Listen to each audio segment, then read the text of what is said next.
Allora, riprendiamo un po' il filo del discorso, Presidente Rigobon, quindi quanto doveva ribattere al consigliere? No, non voglio ribattere nessuno, voglio solo riflettere tra me e me, insomma, no? Perché io reputo immorale quando un prodotto è certo che vale 10 e viene venduto a 1000. Io, al di là delle regole del libero mercato, siccome chi vuole può acquistarlo, perché guardate, non vale solo per le griffe purtroppo sta roba qua, vale anche per prodotti che non sono di griff.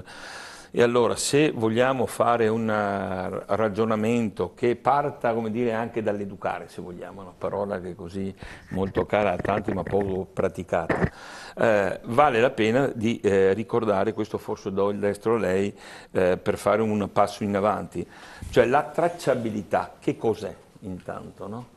Guardate, noi abbiamo lavorato con la etichettatura pianesana, si chiama così, di uno studioso che ha deciso di etichettare i prodotti in un certo modo e si prende un chilo di riso e c'è scritto dove viene prodotto, quando è stato raccolto, la durata, il tipo di riso che c'è dentro, come è stato trattato, se è stato trattato, e via di questo passo c'è una serie di informazioni che rendono libero il cittadino di scegliere, perché se vuole prendere il contraffatto, a me non me ne importa manche meno, ma quello che non accetto è che la contraffazione dà come destro alla furbizia, al sottobanco, alla mafia. Guardate, noi abbiamo fatto con la Guardia di Finanza e la Camera di Commercio di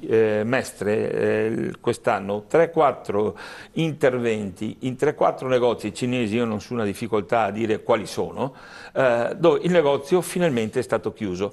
Dopo 3 mesi è stato aperto perché con 5.000 euro questi hanno pagato la sanzione amministrativa e ad avvenire Francesco che la questione verrà risolta dal punto di vista penale, perché quell'azienda là era stata chiusa l'anno scorso e sarà chiusa il prossimo anno e il materiale che è stato sigillato l'anno prima è ancora là, il magistrato non ha deciso ancora che fare. Quindi c'è anche questo aspetto che non so, qualcuno lo ricordava prima e che lo trovo assolutamente in linea. Ma se vogliamo partire, come dire, dall'anno zero, cominciamo a rendere tracciabili i prodotti, dopodiché se sta roba si va alla comunità europea, ci sono i paesi europei che si mettono di traverso come per la tracciabilità o l'etichettatura volontaria per la carne.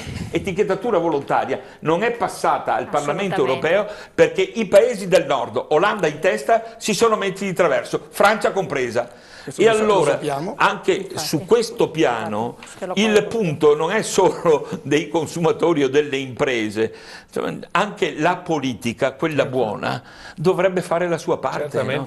E siccome queste cose non si risolvono qua dentro, né si risolvono a livello regionale, né si risolvono al Parlamento, si risolvono in Europa. Non c'è altra strada. Adesso parliamo del semestre italiano, solo la domanda rapida però, no, mi è poi venuto passiamo da la parola al pensare, mi è Presidente. venuto un pensiero, no, che stendo, ma in fondo il prezzo aumenta nella misura, un po' di economia magari abbiamo studiato tutti, il prezzo aumenta di un prodotto laddove c'è una richiesta. Quindi più richiesta c'è, più il prodotto ovviamente acquista valore, no? Allora mi chiedo, non è che in fondo poi questa contraffazione, la vendita di questi prodotti contraffatti in qualche maniera possa spingere in alto il prezzo del valore, quello originale? Questo mi sono domandato come... Può essere una strategia anche commerciale questa o no, Presidente? Prego, rispondendo a entrambe le questioni. Sì, allora, qui ci vorrebbero 2 o 3 ore, quindi cerco di racchiudere il più presto possibile.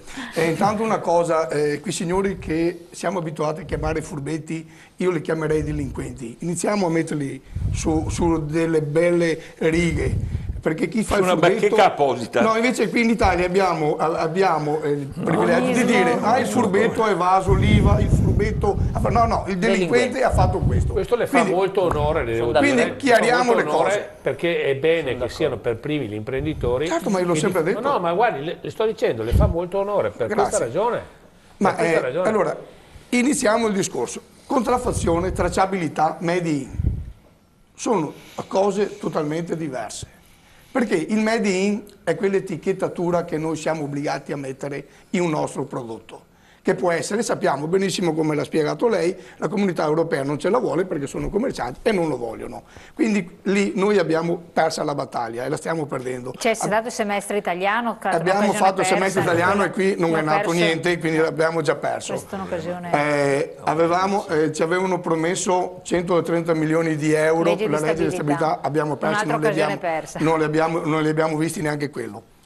Cosa possiamo fare noi in Italia per sopperire a questo benedetto Made in Italy? Abbiamo la legge 166, l'articolo 16, che noi possiamo usufruire, quel 100% Made in Italy, vogliamo chiamarlo 100% Made in Italy, vogliamo chiamarlo solo Italia, ognuno lo interpreta a modo proprio.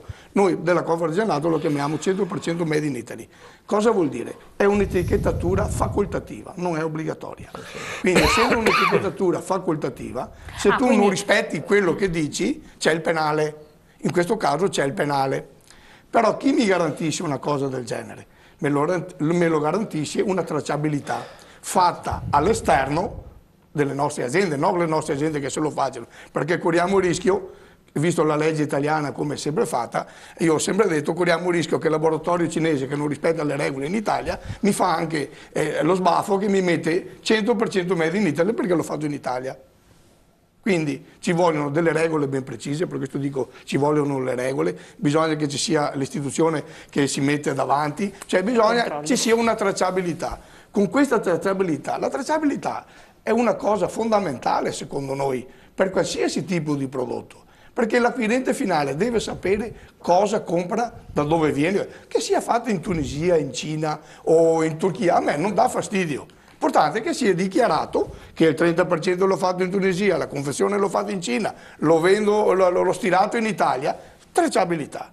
Quindi l'acquirente finale sa che cosa compra e dopo sono affari suoi se vuole. E qui viene di mezzo la cultura che dicevamo prima, che non è solo quello dell'informazione. Sappiamo benissimo che l'informazione i ragazzi al giorno d'oggi ce l'hanno.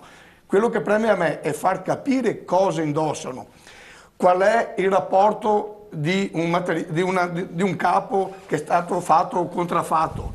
Vuol dire che io lascio a casa i miei dipendenti perché non ho lavoro, mentre la mafia fa lavorare i suoi, i cinesi fanno lavorare i suoi, i nostri artigiani magari fanno lavorare i cinesi, gli industriali, cioè mettiamoci tutti in mezzo, non dobbiamo levare nessuno. Però cosa succede? Che noi mettiamo in cassa integrazione i nostri dipendenti, la società deve pagare la cassa integrazione, questi non lavorano, quindi non possono andare in banca a fare un mutuo, non possono andare a comprarsi una macchina, fermano l'economia, devono andare a comprare il jeans a 5 euro perché non hanno i soldi. Quindi abbiamo messo in moto un meccanismo che si ritorce contro, solamente perché non abbiamo fatto capire cosa vuol dire la contraffazione ai nostri. Quindi bisogna partire dai giovani, bisogna partire dall'informazione, perché è questo che noi dobbiamo fare. Però Presidente, guardi che se lei è andato qua al centro distribuzione della cinese, qua ci sono tanti commercianti che vanno a acquistare lì. Tutto, anche a Prato. Cioè, abbiamo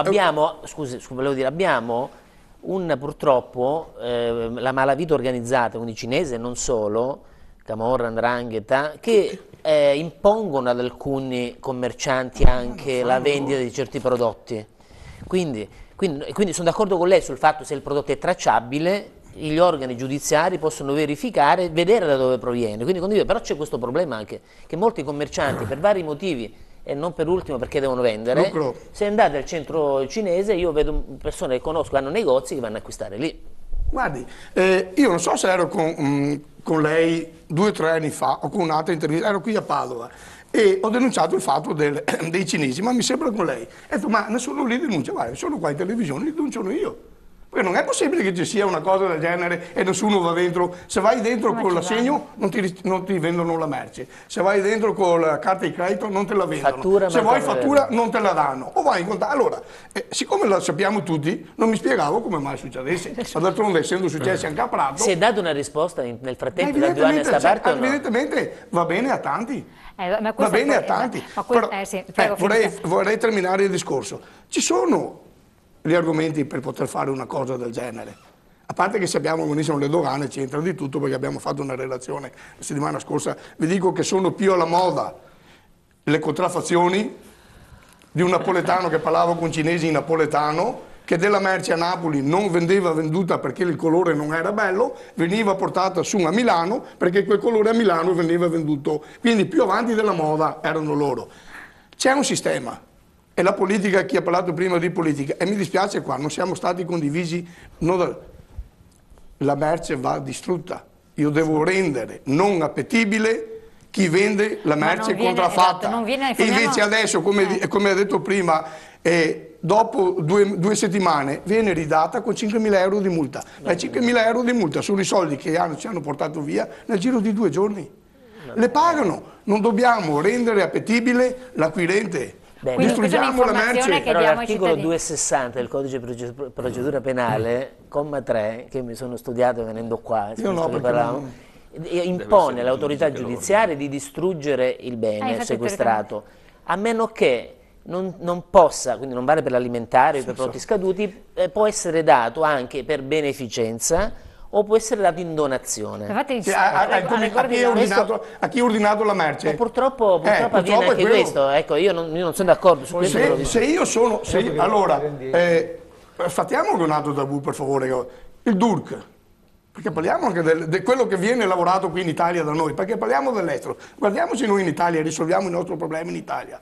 Io do lavoro a un laboratorio che non è in regola. Per me il laboratorio è in regola perché mi mostra il DURC. Se mi mostra il DURC di 2 dipendenti, dopo ne ha 20 che non sono dipendenti. Il committente dice, ma per me era in regola. Mi ha mostrato un documento che è il DURC. Bene, se tu eri in regola, tanto sei complice, perché lo sai benissimo. Il DURC è il documento di regolarità contributiva. Sì, esatto, tanto tu sei complice perché lo sai benissimo che non può farmi un capo a 5 euro quando tu lo sai benissimo che ci vogliono 20 euro per farlo. Ma ti nascondi dietro il DURC per approvare una cosa che non è legale. Bene, siccome tu lo sai, facciamo una cosa, distruggiamo la merce. Quando gli hai distrutto la merce, la volta dopo vai a dare ancora lavoro. Sì, poi leggevo anche l'articolo guardate che non occorre tante però quello che Presidente, quello che vorrei capire, io non sono dentro, la legge devono fare una legge, non hanno facoltà di decidere la distruzione, molte volte lo fanno, ripeto, nei negozi che abbiamo in qualche modo contribuito alla chiusura e poi anche alla riapertura se vogliamo, i prodotti sono ancora là perché il giudice non ha deciso ancora che fare. Sì, perché peraltro leggevo che c'è la possibilità di assegnare in proprietà addirittura i beni sequestrati e addirittura anche i mezzi per produrre potrebbero andare al titolare della GRIF se l'autorità giudiziaria decide. Del giudice, per la decisione del giudice. Sono sempre decisioni del giudice. Infatti, allora, lo strumento c'è, applichiamolo. Attenzione, ma ci sono effettivamente tutti gli strumenti a disposizione, perché qui abbiamo parlato anche di occasioni perdute e non sono di poco conto, dove si poteva anche normare in materia, tra l'altro, oppure stanziare dei finanziamenti. Parliamo di questo, la parola a Gabriel, subito dopo la pubblicità, pochi secondi.